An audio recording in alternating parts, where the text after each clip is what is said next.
कहानी की शुरुआत में ये आदमी नींद से जागा और उसने खुद को एक सुनसान रेगिस्तान में पाया।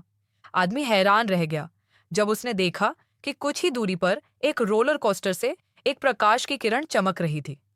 जब वह आगे बढ़ा तो उसने पाया कि यह एक अजीबोगरीब आकार की बर्फ थी।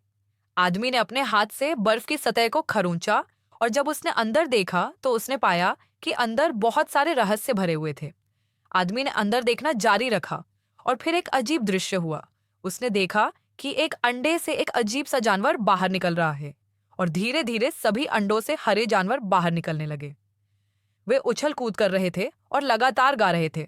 कुछ लोग तो रेंगकर बाहर निकलना भी चाहते थे। जैसे ही वह आदमी अपने सामने जो कुछ था उसे घूर रहा था, कुछ ही दूर से एक तीखी महिला की आवाज आई।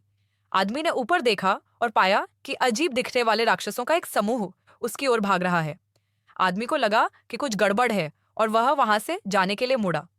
फिर इस समय कोई पीछे से आदमी को मारने के लिए आए। सौभाग्य से आदमी ने जल्दी से प्रतिक्रिया की और आगे निकल गया। जब उसने उस आदमी का चेहरा साफ देखा तो वह लगभग एक हरे राक्षस जैसा लग रहा था, जिसके सिर और मुंह थे। जब हरे राक्षस ने देखा कि अनगिनत गोलियां उस पर आ रही हैं, तो उसके सहकर्मी ने सोचा कि वह एक गोली चोर है और उससे जबरन बाहर निकालना चाहता था।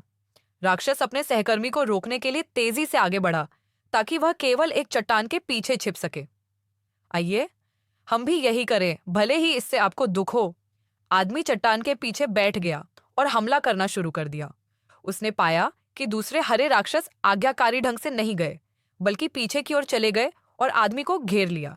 पहले घुसने वाले हरे राक्षस ने अपने सारे उपकरण जमीन पर फेंक दिए ताकि यह पता चल सके कि उसके पास कोई उपकरण नहीं है।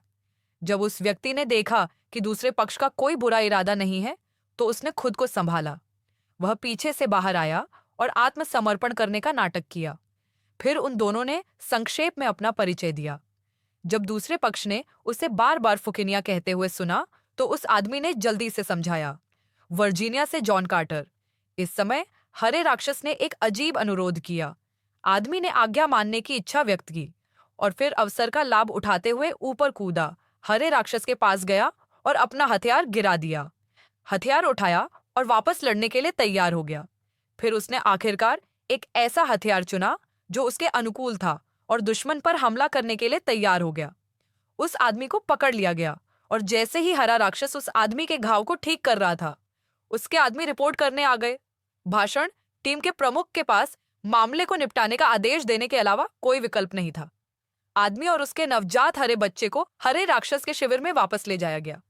तब आदमी को पता चला कि यहाँ और भी हरे राक्षस रहते हैं और वह और भी उत्सुक हो गया कि यह जगह क्या है।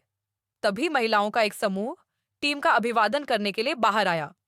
टीम लीडर, जो शतरंज के मोहरों से भरा हुआ था, ने रस्सी काट दी और छोटा राक्षस जमीन पर गिर गया। महिला राक्षस और वहां मौजूद राक्षस यह देखकर उछल पड़े।